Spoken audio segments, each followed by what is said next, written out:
Hai, Assalamualaikum. Kami Good Wellness 2 ingin menerangkan tentang gaya hidup sihat asas kecergasan. Apa itu gaya hidup sihat? Berdasarkan WHO, gaya hidup sihat bermaksud melakukan amalan-amalan tertentu seperti menjaga pemakanan dan bersenam dalam mengurangkan risiko penyakit dan kematian. Apa itu kecergasan? Kecergasan bermaksud kondisi atau keadaan badan seseorang yang kuat dan sihat. Kecergasan merupakan satu sifat yang menggambarkan keupayaan seseorang. Ia berbeza dengan aktiviti fizikal. Terdapat 5 cara mengamalkan gaya hidup sihat. Yang pertama, mengamalkan pemakanan seimbang.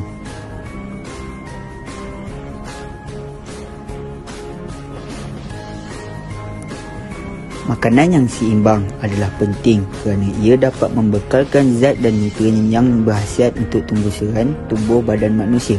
Tubuh manusia merupakan organisma yang memerlukan zat dan nutrien yang cukup bagi menjalankan fungsi-fungsi organ. Ia juga dapat membantu penghasilan tenaga, pembuangan sisa toksik dalam badan dan pelbagai lagi fungsi lain. Amalan ini penting bagi mengurangkan risiko seseorang daripada menghadapi penyakit-penyakit yang berbahaya. Dalam masa yang sama, amalan ini juga dapat memberikan kesihatan mental yang stabil serta perkembangan memori yang lebih cekap dan berkesan. Yang kedua, bersenam 3 kali seminggu.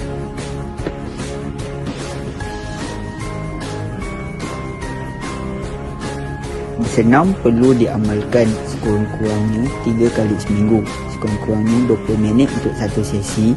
Bersenam dapat melancarkan perjalanan darah.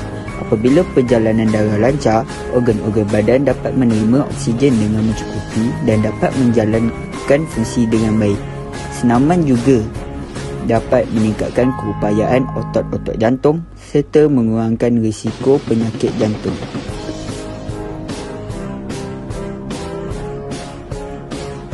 Yang ketiga, pemeriksaan kesihatan secara berkala.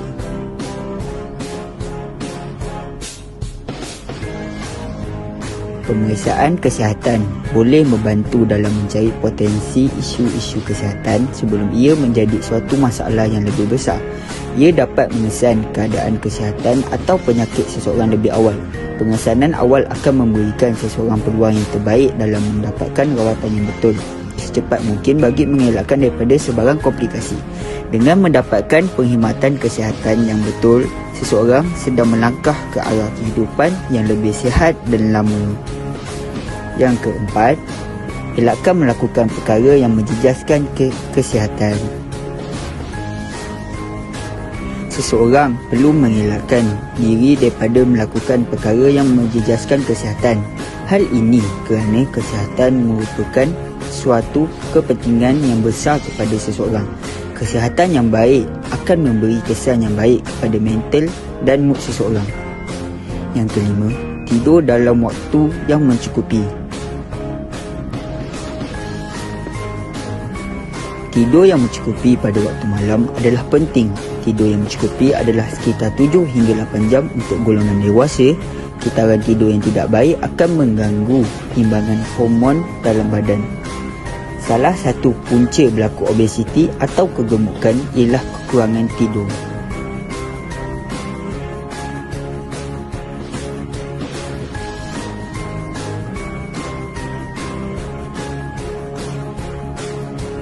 Berikut merupakan faedah mengamalkan gaya hidup sihat.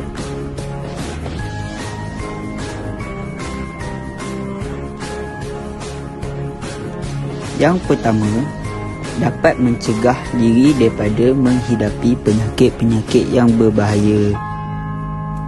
Yang kedua, dapat memastikan kesihatan mental yang baik dan mengurangkan tekanan.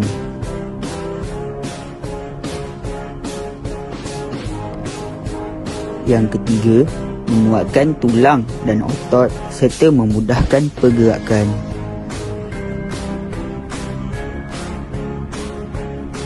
Berikut merupakan latihan kecergasan.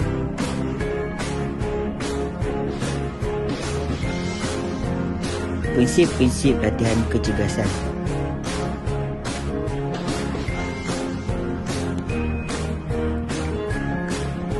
Yang pertama, memanaskan badan. Setiap latihan mesti dimulakan dengan sesi memanaskan badan dan diakhiri dengan sesi melegakan badan. Memanaskan badan adalah penting untuk merangsangkan sistem fisiologi badan supaya dapat adaptasi dengan peningkatan fungsi-fungsi metabolisme yang akan berlaku apabila seseorang melakukan aktiviti fizikal yang lebih berat daripada biasa. Yang kedua, progresif. Program latihan fizikal hendaklah bersifat progresif. Ini perlu dilakukan secara beransur-ansur sesuai dengan pencapaian fizikal seseorang yang menjalani latihan tertentu. Yang ketiga, intensiti. Intensiti latihan diberi dengan mempertingkatkan tempoh latihan supaya seseorang bekerja di atas paras kemampuan fizikal masing-masing. Jika seseorang mencapai kadar nadi latihan ke tahap sub-maksimum iaitu 70 hingga 80% tahap maksimum seseorang, ia merupakan intensiti latihan yang baik. Yang keempat, specificity, iaitu pengkhususan. Latihan yang dirancang perlulah melibatkan aktiviti-aktiviti dapat meningkatkan kekuatan dan daya tahan otot, kelenturan dan lain-lain aspek kecergasan fizikal. Latihan-latihan yang khusus hendaklah dijalankan mengikut permainan yang diceburi oleh atlet. Yang kelima, kekerapan latihan. Kekerapan latihan akan menjamin peningkatan kecergasan fizikal seseorang. Latihan dicadangkan bahawa sekurang-kurangnya 3 kali seminggu. Ia sudah mencukupi bagi seseorang individu untuk mengekalkan kecergasan dan kesihatannya. Yang keenam, masa latihan. Masa latihan berkait rapat dengan intensiti aktiviti latihan. Latihan dalam jarak masa dari 30 minit adalah cukup bagi menghasilkan kecergasan yang signifikan. Ia dapat menaikkan kadar nadi kosong kepada 75% semasa melakukan aktiviti latihan.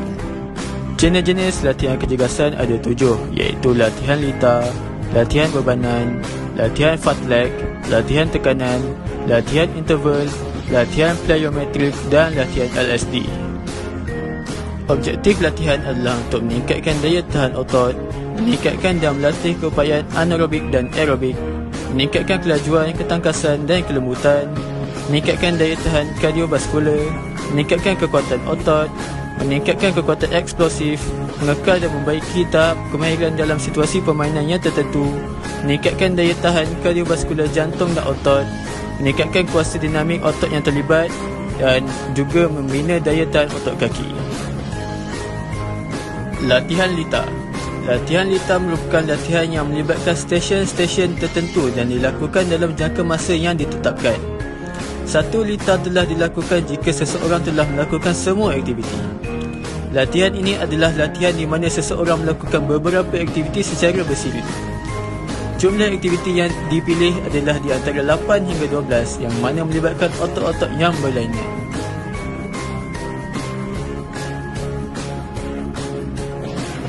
Contoh latihan. Antara contoh latihan yang boleh dilakukan ialah tekan tubi, bangun tubi, lari ulang-alik, burpee, skipping, lompat selang-seli, jackknife dan angkat kaki.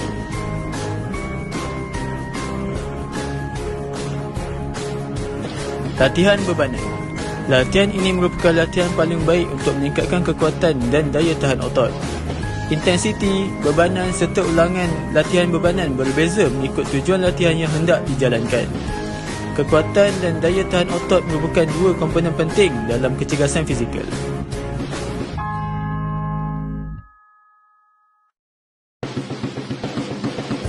Antara contoh latihan bebanan yang boleh dijalankan ialah bench press, leg press, tricep curl, heel raise dan bicep curl.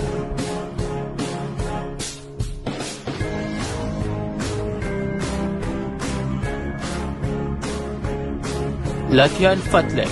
Latihan fartlek bermaksud speed play. Ia merupakan jenis latihan daya tahan yang mula diperkenalkan di negara Sweden. Latihan ini menekankan kepada pembinaan kepantasan seseorang. Dalam aktiviti latihan ini, seseorang dikehendaki melakukan larian pecut bertempoh atau kadar tertentu di mana biasanya ditentukan berdasarkan peratusan daripada keupayaan maksima.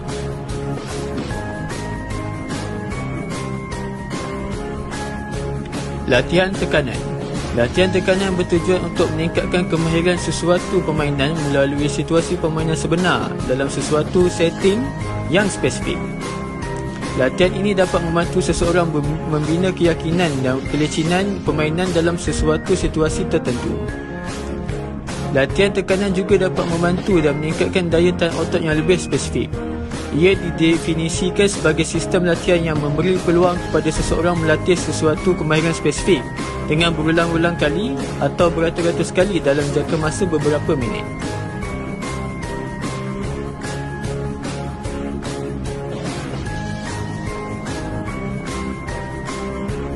Latihan interval. Latihan interval adalah satu kaedah latihan fizikal yang melibatkan tekanan kerja yang berulang-ulang dan diselangi dengan masa rehat yang mencukupi. Ia merupakan satu sistem latihan yang diperkenalkan oleh Astral dan diamalkan oleh Paavo Nurmi pada tahun 1920. Latihan ini berbeza daripada latihan-latihan fizikal yang lain kerana terdapat masa rehat antara jeda kerja, sedangkan kaedah latihan lain berterusan tanpa rehat di antara ulangan kerja.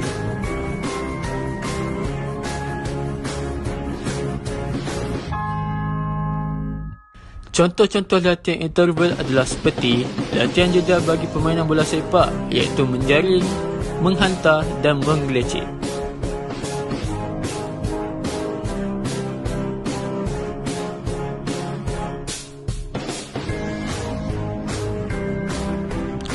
Latihan plyometrik. Perkataan plyometrik berasal daripada Greek plaithein yang bermaksud bertambah dan meningkat. Latihan plyometrik merujuk pada ciri-ciri latihan tentang pengucupan otot-otot yang kuat dalam bertindak kepada kelajuan, beban yang dirancang atau meranggangkan otot-otot yang terlibat. Latihan ini merupakan sistem latihan kuasa dynamic power yang digunakan untuk meningkatkan kuasa otot yang terlibat dalam pergerakan yang hampir sama dengan acara latihan.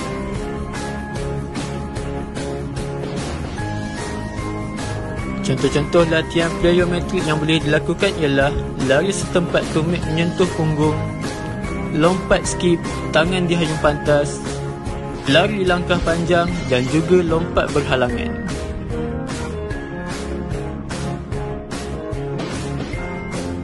Latihan LSD ataupun dikenali sebagai latihan long slow distance.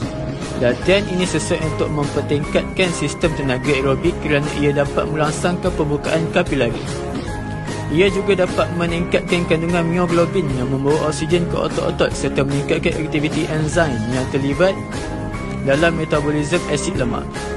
Latihan ini juga sesuai dijalankan untuk atlet supaya ia tidak mendatangkan kebosanan kepada mereka.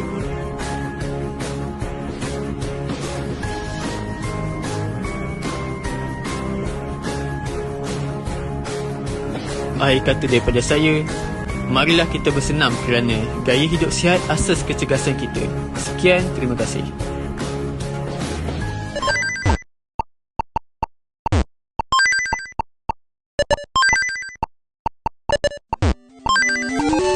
Kami Grup Wellness 2 ingin menerangkan latihan fizikal asas kecerdasan. Apa itu latihan fizikal? Secara amnya, latihan fizikal merupakan satu proses senaman yang dilakukan secara berulang-ulang dan beransur maju di mana ia melibatkan unsur-unsur pembelajaran dan penyesuaian diri. Peluang untuk tercedera hanya dapat dikurangkan apabila atlet memiliki koordinasi otot saraf yang baik, otot rongga yang kuat serta imbangan badan yang stabil dan tidak cepat lesu. Seterusnya ialah prinsip-prinsip latihan. Terdapat 6 prinsip-prinsip latihan. Yang pertama ialah memanaskan badan. Ianya penting untuk merangsang sistem fisiologi badan supaya dapat adaptasi dengan peningkatan fungsi-fungsi metabolisme yang akan berlaku. Yang kedua, progresif. Ini dilakukan secara beransur-ansur sesuai dengan pencapaian fizikal seseorang atlet yang menjalani latihan. Yang ketiga ialah intensiti. Intensiti latihan diberi dengan mempertingkatkan tempo latihan supaya atlet bekerja di atas paras kemampuan fizikal masing-masing. Yang keempat ialah spesifisiti, iaitu perkhususan. Latihan yang dirancang perlu melibatkan aktiviti yang dapat meningkatkan kekuatan dan daya tahan otot dan kelenturan, iaitu flexibility. Yang kelima ialah kegerapan latihan. Kegerapan latihan akan menjamin peningkatan kecerdasan fizikal kita. Antara sekali yang keenam, masa latihan. Masa latihan berkaitan rapat dengan intensiti aktiviti latihan. Yang pertama, untuk prinsip latihan ialah memanaskan badan. Setiap latihan hendaklah dimulakan dengan sesi memanaskan badan dan diakhiri dengan sesi meletakkan badan, iaitu warming down. Selain itu, yang kedua ialah progresif. Program latihan fizikal hendaklah bersifat progresif. Beban kerja hendaklah pertama ini dilakukan secara beransur-ansur sesuai dengan pencapaian fizikal seseorang atlet yang menjalani latihan. Manakala jurulatih pula perlu mengetahui bahawa jangka masa latihan yang diperlukan bagi seseorang atlet untuk berada dalam keadaan fizikal yang terbaik ialah 6 hingga 8 minggu. Selain itu, bagi prinsip latihan yang ketiga ialah intensiti. Di dalam sesuatu program latihan fizikal, penekanan adalah terhadap intensiti beban latihan.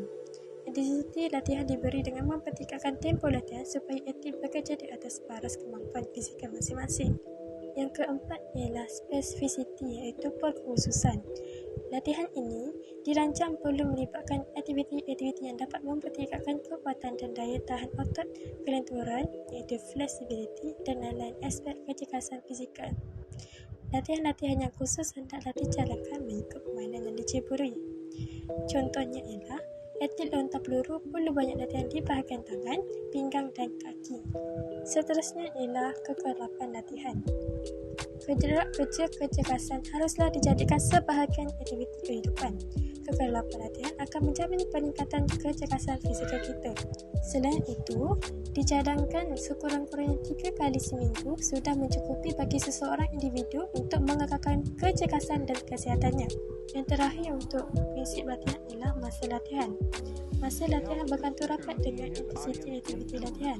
Untuk menaikkan kadar tadi ke tahap 75% daripada 0% semasa melakukan aktiviti latihan dalam jarak masa dari 30 minit adalah cukup bagi menghasilkan kecergasan yang signifikan. Manakala bagi peringkat permulaan, latihan hendaklah dihadkan dalam lingkungan 50% kadar nanti latihan dan tempoh latihan diturunkan 15 ke 20 minit sahaja. Seterusnya ialah apa jenis-jenis latihan kecergasan yang boleh dibuat. Okey, terdapat 7 jenis latihan kecergasan. Yang pertama ialah latihan litar, yang kedua ialah latihan bebanan, yang ketiga latihan fartlek, yang keempat latihan tekanan, yang kelima latihan jedah, yang keenam latihan pliometrik, yang ketujuh ialah latihan LSD iaitu long slow distance. Apa itu latihan litar? Latihan litar ialah salah satu daripada kaedah latihan yang selalu digunakan untuk menguji kecergasan fizikal. Latihan litar merupakan latihan yang melibatkan stesen-stesen tertentu dan dilakukan dalam jangka masa yang telah ditetapkan. Ya. Latihan ini latihan di mana peserta melakukan beberapa aktiviti secara bersiri atau dalam satu litar. Jumlah aktiviti yang dipilih adalah di antara 8 hingga 12 yang mana melibatkan otot-otot yang berlainan. Manakala bagi objektif latihan litar ialah bagi meningkatkan daya tahan otot, selain itu meningkatkan dan melatih keupayaan aerobatik dan aerobik. Yang ketiga ialah meningkatkan kelajuan dan ketekasan dan kelembutan. Yang terakhir sekali membina daya tahan kardiovaskular. Seterusnya, latihan litar rasionalnya ialah latihan berasaskan prinsip lebihan beban dan tidak memerlukan alatan dan ruang yang banyak. Manakala jangka latihan yang singkat dan aktiviti boleh diperbakarkan mengikut kesesuaian. Ia memberi kebebasan kepada individu berlatih mengikut kemampuannya dan keputusan cepat diperolehi.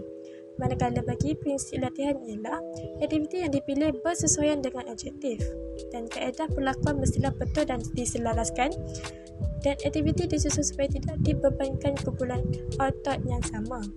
Dan terakhir sekali bagi peserta melakukan aktiviti secara berterusan. Terdapat 8 latihan litar yang boleh dicontohi. Yang pertama ialah tekan topi, yang kedua bangun topi, yang ketiga lari ulang alik, yang keempat burpee, yang kelima skipping, yang keenam lompat selang-seli, yang ketujuh jackknife dan yang ke-8 angkat kaki. Terdapat 6 langkah-langkah keselamatan yang boleh dilakukan. Yang pertama ialah aktiviti tidak menyakitkan. Yang kedua ialah pergerakan sendi hingga ke tahap maksima. Yang ketiga, alatan atau tempat latihan hendaklah selamat digunakan. Yang keempat, hendaklah memakai pakaian sesuai. Yang kelima ialah ulangan adalah munasabah dan dalam kemampuan peserta sendiri. Yang terakhir sekali, intensiti yang terlalu berat akan mendatangkan masalah kepada pernafasan. Latihan bebanan. Latihan bebanan telah diterima secara universal sebagai satu kaedah latihan yang paling baik untuk meningkatkan kekuatan dan daya tahan otot, intensiti, bebanan serta ulangan latihan bebanan. Berbeza mengikut tujuan latihan yang hendak dijalankan. Kemahiran-kemahiran tertentu adalah memerlukan otot-otot yang spesifik. Untuk mendapatkan tahap kemahiran yang tinggi, otot-otot ini perlu dilatih dengan kekuatan dan daya tahan. Kesempurnaan kedua-dua komponen ini akan menjamin kejayaan dalam sukan yang diceburi nanti. Objektif latihan untuk latihan bebanan: yang pertama, meningkatkan kekuatan otot. Yang kedua, meningkatkan daya tahan otot. Yang ketiga, meningkatkan tahap kelembutan dan kepantasan. Dan keempat, meningkatkan kuasa eksplosif. Prinsip latihan untuk latihan bebanan. Yang pertama, prinsip tambahan beban. Berat bebanan pada permulaan hendaklah bersesuaian dengan kemampuan pelaku. Ulangan dan berat beban harus ditambahkan secara beransur-ansur supaya latihan ini berkesan. Yang kedua, prinsip turutan latihan.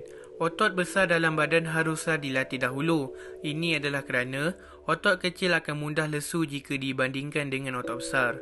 Dua jenis latihan yang melibatkan otot yang sama tidak digalakkan dan patut dielakkan. Yang ketiga, prinsip spesifikasi. Latihan yang diberi mestilah khusus kepada anggota tubuh badan yang terlibat dalam sesuatu permainan. Yang keempat, prinsip kekerapan. Latihan harus dijalankan berselang hari untuk memberi masa yang cukup untuk pemulihan. Jika tidak, akan terdapat masalah kelesuan dan ini akan mengganggu pencapaian yang optimal. Contoh aktiviti bebanan. Aktiviti yang pertama ialah bench press. Otot yang terlibat adalah anterior deltoid, pectoralis major dan triceps. Kemahiran menghantar menggelecek. Aktiviti yang kedua, leg press. Otot yang terlibat quadriceps, gluteus maximus, gastrocnemius. Kemahiran melompat, pecut, ketangkasan, koordinasi. Aktiviti yang ketiga, triceps curl. Otot yang terlibat ialah triceps. Kemahiran menghantar.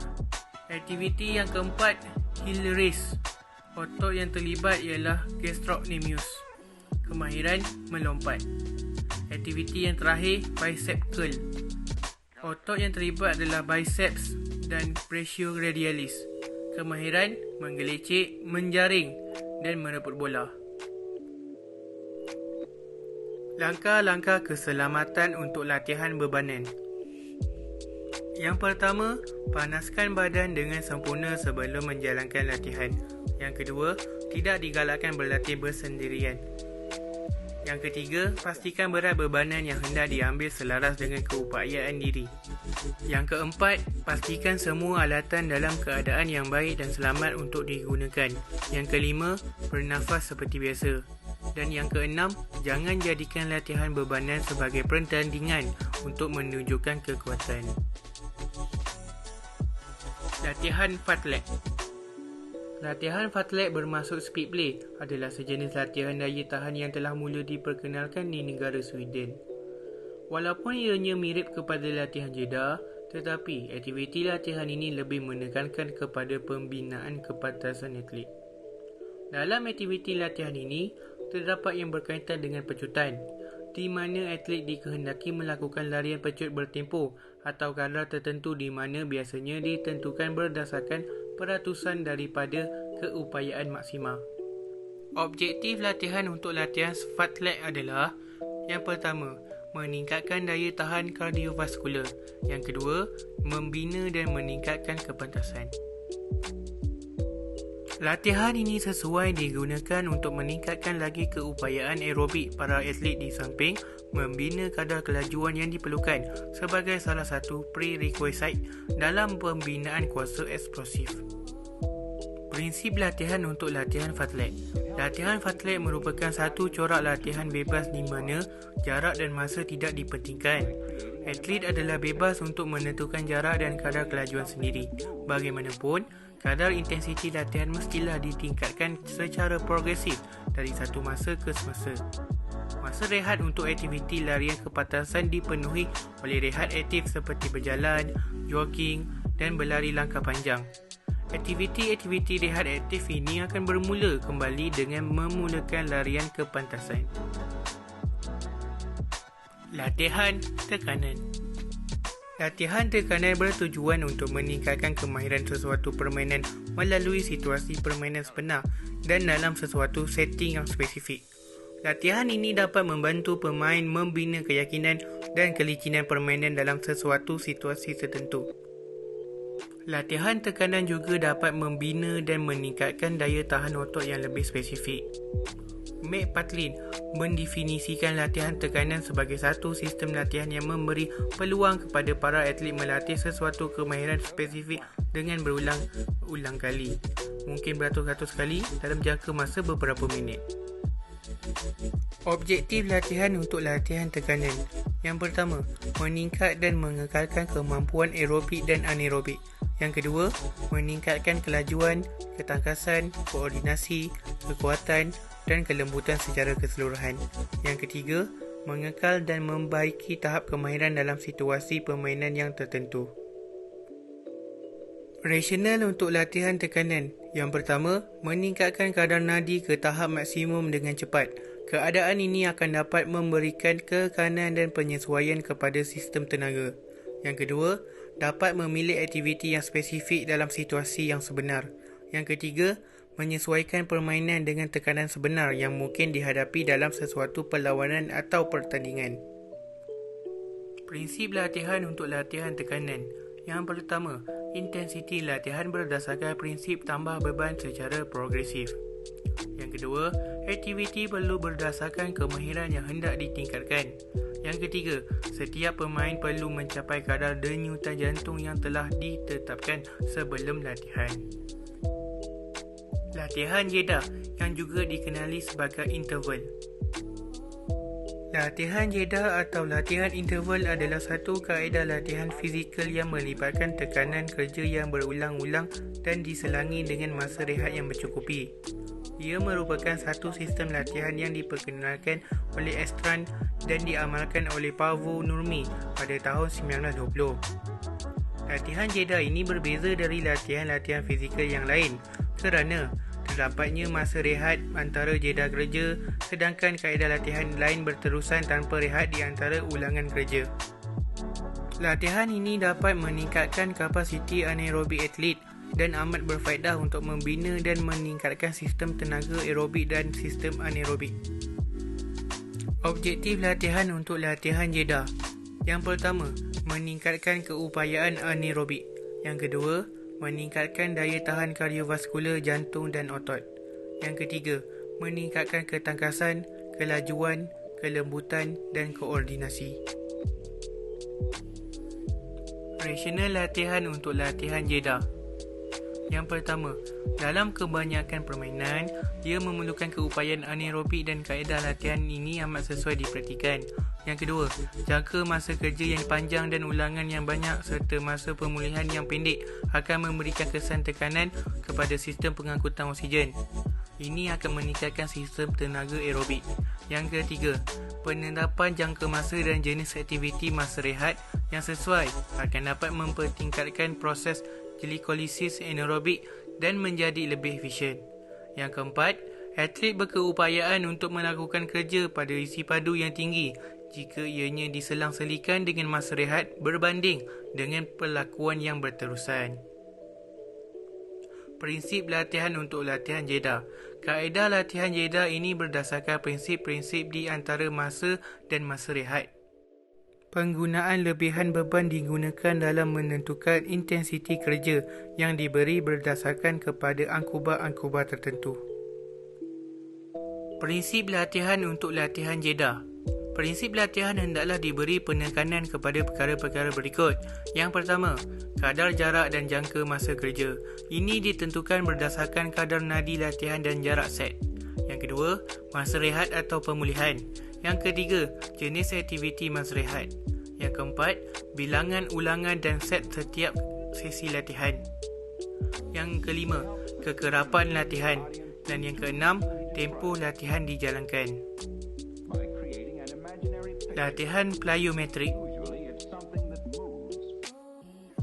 Perkataan plyometrik adalah berasal daripada perkataan Greek platein yang membawa maksud bertambah atau meningkat, atau dari perkataan akar Greek plyometrik yang membawa maksud banyak dan terkira. Plyometrik merujuk kepada ciri-ciri latihan tentang pengucupan otot-otot yang kuat dalam bertindak kepada kelajuan, beban yang dirancang atau meregangkan otot-otot yang terlibat. Latihan plyometrik adalah satu sistem latihan kuasa dynamic power yang digunakan untuk meningkatkan kuasa otot yang terlibat dalam pergerakan yang hampir sama dengan acara yang dilatih. Objektif latihan untuk latihan plyometrik. Yang pertama, meningkatkan kuasa dinamik otot yang terlibat. Yang kedua, meningkatkan keupayaan anaerobik. Yang ketiga, meningkatkan daya tahan kelajuan otot dan daya tahan otot yang spesifik. Yang keempat, meningkatkan kelajuan dan kekuatan otot. Rasional latihan untuk latihan plyometrik. Yang pertama, latihan plyometrik hanya dirancang setelah daya tahan otot dan kekuatan otot telah dibina. Yang kedua, mempunyai keberkesanan pada fasa pra-pertandingan. Yang ketiga, alatan tidak banyak diperlukan. Yang keempat, tidak mengambil masa yang lama. Aktiviti latihan plyometrik terbahagi kepada 5. Yang pertama, lari setempat dengan lutut tinggi, tangan dihayut pantas.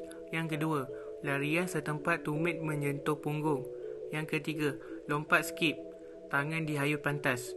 Yang keempat, lari langkah panjang, striding. Yang kelima, lompat berhalangan. Latihan LSD, iaitu Long Slow Distance. Latihan LSD ini sesuai untuk mempertingkatkan sistem tenaga aerobik kerana ia dapat merangsangkan pembukaan kapilari dan meningkatkan kandungan mioglobin yang membawa oksigen ke otot-otot serta meningkatkan aktiviti enzim yang terlibat dalam metabolisme asid lemak. Perubahan fisiologi ini memberi kesan ke atas sistem kardiorespiratori dan seterusnya dapat meningkatkan sistem tenaga aerobik. LSD ini juga sangat sesuai dijalankan untuk atlet supaya ia tidak mendatangkan kebosanan kepada mereka. Jarak ideal disyorkan ialah 10 km hingga 15 km. Terdapat 4 objektif latihan untuk latihan LSD. Yang pertama, membina sistem aerobik ataupun keberkesanan sistem kardiorespiratori. Yang kedua, membina daya tahan kardiovaskular dan daya tahan otot kaki. Yang ketiga, dapat menamatkan larian dalam jarak yang ditentukan tanpa mengira faktor kemenangan. Yang keempat, dapat menamatkan larian dalam jarak yang ditentukan tanpa mengira faktor kemenangan. Prinsip latihan untuk latihan LSD. Yang pertama, menentukan intensiti jeda kerja. Yang kedua, memberi masa rehat dan masa pemulihan yang lebih pendek, termasuk jenis aktiviti ketika dalam pemulihan. Yang ketiga, meningkatkan kekerapan latihan dalam seminggu.